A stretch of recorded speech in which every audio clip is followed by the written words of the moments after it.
And now for the afternoon, my co-facilitator for this day, Finnson, working as an environmental advisor for the Swedish Water and Wastewater Association, is of course not only a moderator for today, but also one of the key stakeholders in this whole context.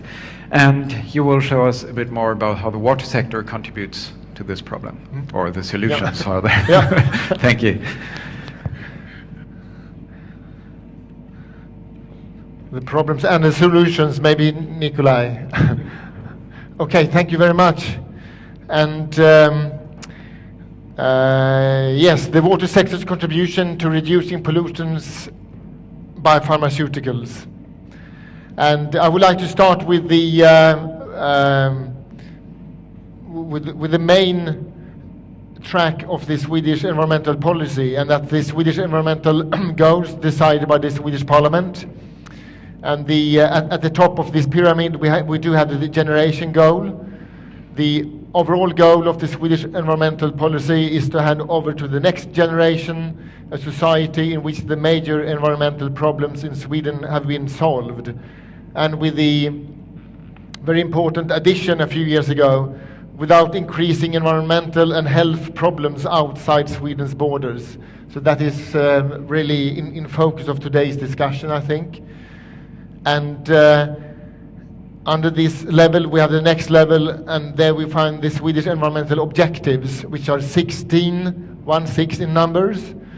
And we have already discussed a few of them, and focus on number 4, the non-toxic environment, which Pauline, among others, referred to. And among these 16 environmental objectives, almost half of them, 7 of them, are related to the water and wastewater sector. From reduced climate impact by the industries, one of the biggest producers of biogas for cars, for instance, to the classical zero eutrophication, of course, one of our core business. But a non-toxic environment is really important for us as well, and I will, in the next slide, explain why. The vision for the Swedish water industry, water and wastewater industry, is that Sweden should have fresh drinking water, clean lakes and seas, and access to long-term sustainable water services. And to be able to, and one very important way, and 2 factors to be able to do that, is that we can have safe drinking water and environment and resource efficient wastewater systems. And we do use this model of the double cyclers, one for the waters and the other one for the nutrients. And we have to recycle both of them to be able to be sustainable. And of course you have the city or the village in the middle. So, and our core business is to protect health, to protect the environment, and to deliver nutrients in the recycling of nutrients in between the cities and agriculture. And to be able to do that, we have to think of what is happening further up in our systems, the upstream approach, as we call it, the inflow of non-wanted pollutants into the cycles. As you can see on this slide, we have a pressure from the cities, but then we also have some pressures in the receiving waters from other sectors, as agriculture or other industries, and not at least from single houses. And on the nutrient sides, we can have atmospheric deposition, and we can also have, for instance, use of pesticides. But what comes into the urban water system, if it's really hard to degrade, if it's non-biodegradable, it will go in 2 directions. It will either go to the water cycle, or if it likes particles, it will prefer to go in the neutron cycle, and we wouldn't like to have them in any of these cycles to be sustainable in the long term. And so we do conclude that a wastewater to the wastewater treatment plants without non-degradable and bioaccumulative substances will in the long run be a prerequisite for a sustainable society. And we have already the last 10 years have had very good success in reducing many of the non-wanted substances by upstream work or control at source. And with less harmful substances in the wastewater, the result will be cleaner lakes, rivers and seas, and a better quality of the residual products. Pharmaceuticals, this is a repetition, but I would like to say that it is really the use of pharmaceuticals has another priority than the use of most of other chemical substances in society. And the pharmaceutical products are essential to our society's health, and their use is likely to increase in the future due to a growing aging population.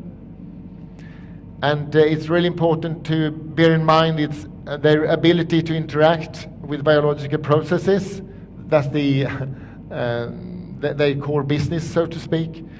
But that also means that pharmaceuticals can affect other species outside the human body. And we think that a negative impact on the environment in the long run will also have a negative impact on humans in the long run.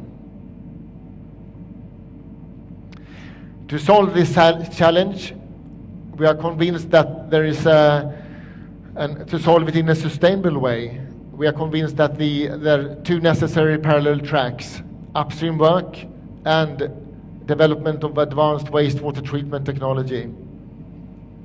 And we also would like to point out that the wastewater treatment plant is the last step between the urban area and our waterways, but it can never be the only step. Then we cannot make this. And there is a need for control at source and upstream work to be able to have so we can return water of good quality and recycling nutrients.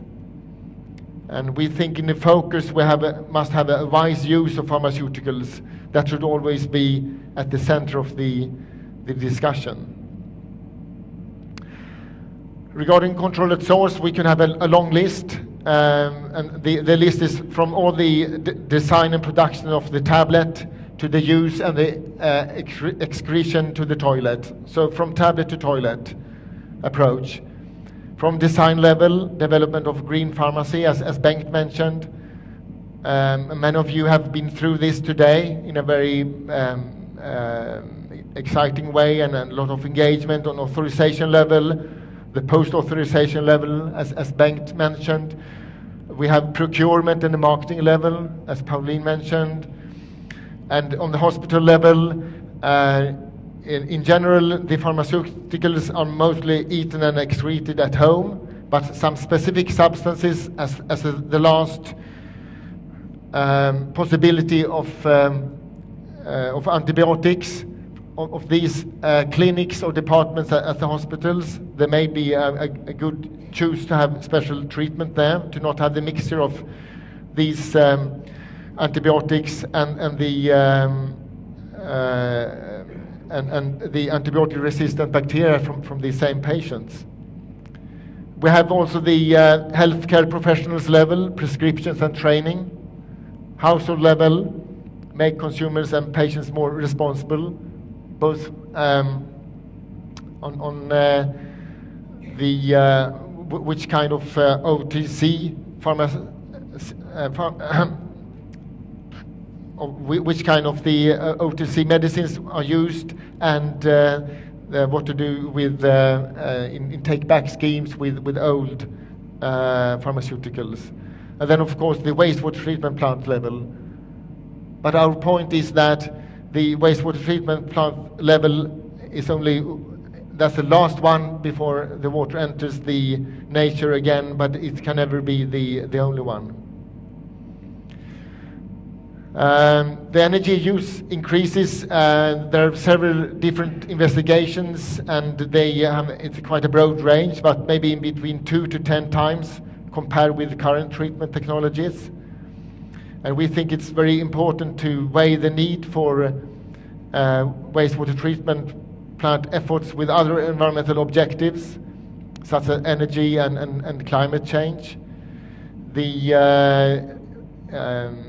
think it's important to have environmental quality standards of pharmaceuticals in the receiving waters, and when we are above that, and the upstream and the control of source is not sufficient, which I think will be for the most of the cases in countries with a lot of waters. But if we exceed the environmental quality standards, then it's time to use advanced technology. Therefore, we have already now started the development of these technologies. Our members, but also our association, has been participating in pharma and environment R&D programs and projects for quite some years now, and we will have more reports of these programs later today and also tomorrow. But from the ongoing Swedish Agency for Marine and Water Management Advanced Treatment Program to Mistra Pharma, and one of our members will start their full-scale ozonation plant for the number of citizens is above 100,000 persons. I think they will start the operations in 2017 with this plant. And through our European water organization, Euro, we have also contributed to the giving our opinion on the European strategy approach to pharmaceuticals in the environment, and a few other projects and assignments. The most promising advanced treatment technologies so far is which can be used when we do not fulfill environmental quality standards is activated carbon filter, or a combination of low ozonation plus activated carbon. And one method which we thought were more promising than maybe we know now is the moving bed bioreactor system, a biological reactor system which can degrade most of the substances, but not the substances as carbamazepine or diclofenac, the very hard degraded ones. Helen mentioned the European Commission strategic approach to pollution of water by pharmaceutical substances, and I'm really happy to have the time schedule now, Helen, and it's ongoing. And as you also said, we wish that we had come further on this important strategy, but it's really good to see the timeline now. And our association, the Swedish Water and Wastewater Association, together with the Euro, the European Water Association, we are really looking forward to be able to contribute to this strategy, and we will be in contact with Helen and her staff. So conclusions, to be able to solve the challenge in a sustainable way, there are two necessary parallel tracks: the upstream work and the development and use of advanced wastewater treatment technology. And we see, and we are very proud of that, the water sector is one of the main drivers in pharmaceutical environmental research and development projects, both regarding technology and regarding the control at source strategies. I'm really happy to be active in all these national and international knowledge networks, which has made it possible for us to work throughout this chain.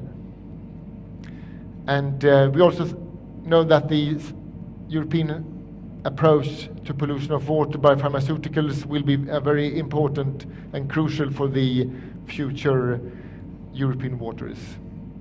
Thank you very much.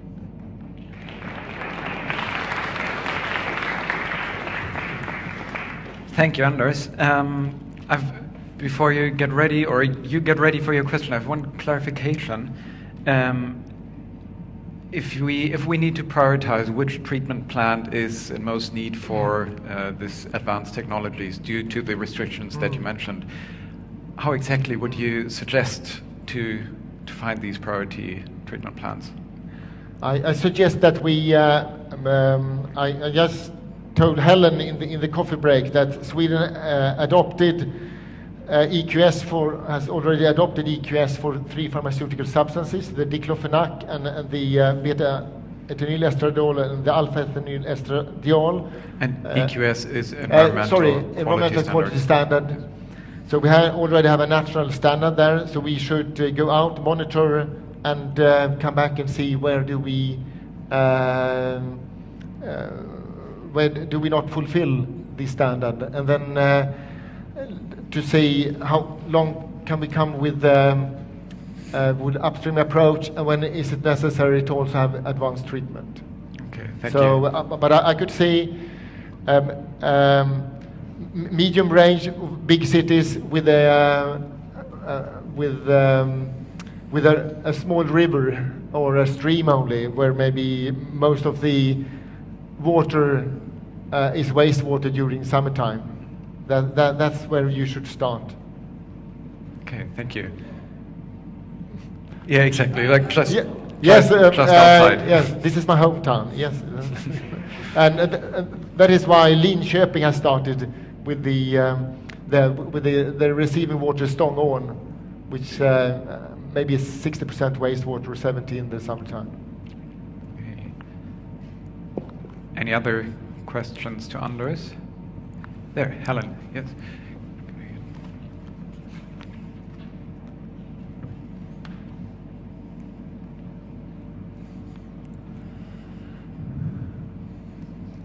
It's a sort of technical question, really. I noticed the absence of UV from your list of technologies, and I just wondered whether that would be in combination sometime, and why it's not in your list.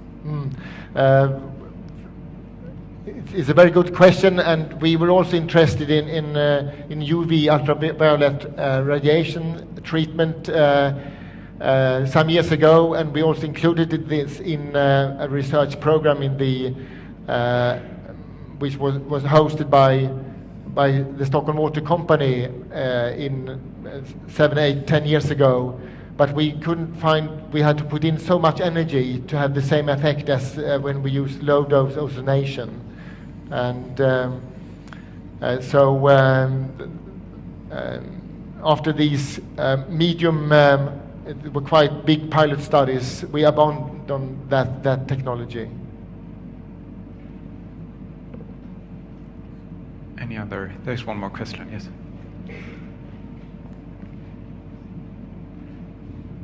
Yeah, this is Regina Ullman, Kalmar Water again. It's not a question. I just really appreciate your slide with the 8 points of what can be done, where the total end of pipe solution is just 1 point out of 8. So I really like that, because that should be the focus. Thank you. Thank you. Thank you very much. Then, yeah. Thank you, Anders. Okay, and thank you we very much.